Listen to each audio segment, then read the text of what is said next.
పరుగు పరుగును వెళ్ళి ఒక రాజుగారు అంటా ఉన్నారు, అయ్యా రాజుగారు, ఎవరో ఆడపిల్ల ఆవుని తోడు కూడా తోలుకొచ్చి 5 నుంచి 8 కూడా కేక పెడుతుంది. మనకు 6 కోట్ల ఆవుల మంది ఉంది, కానీ మన మందు అటువంటి గోమాత లేదు. ఆవు కావుని తోడు కూడా తోలుకొచ్చి మన మందులు మళ్ళించినట్టు మన మందు ఎరుగు వస్తుందని ఆనాడు చోరవారటి పాలకులు ఒక రాజుగారు అంటుంటే అది వింటున్న రాజుగారు అంటా ఉన్నారు, నాయన పాలకులారా, మీరు పరుగు పరుగును వెళ్ళి ఆ కావుని తోడని ఆడపిల్లను కూడా మన పాటు వద్ద తీసుకురమ్మని ఆనాడు రాజుగారు ఇంకా పాలకులకు సెలవిచ్చారు. అది వింటున్న పాలకులు పరుగు పరుగును వెళ్ళి ఆ కావుని తోడని ఆడపిల్లను కూడా రాజుగారి కోట వద్ద తీసుకొచ్చారు. అది చూస్తున్న రాజుగారు అంటూ ఉన్నారు, అదిగోనే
జనములోకి ఇంత కరెంటు వచ్చిన కష్టాలు వచ్చాయమ్మా. ఒక తల్లిదండ్రులు చూస్తేనే చిన్నతనంలో పెళ్లి చేశారు, ఒక భర్తగా చూస్తే నన్ను విడిచి గాజయాత్ర వెళ్ళిపోయారు. అందుకనే యావని తోట కూడా శంఖవరం కావాలి ఎవరైనా 10 రోజుల పాటు మేము పెట్టినట్టయితే ఎంతమంది నా భర్త గారికి వెళ్ళొస్తారని తోలుకొచ్చినని.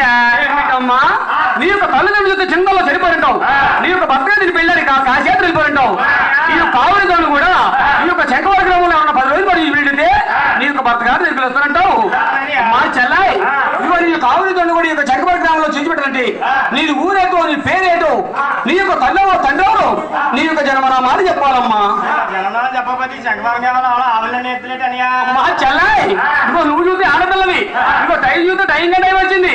అసలు మొన్న కరోనా కాలం వచ్చింది.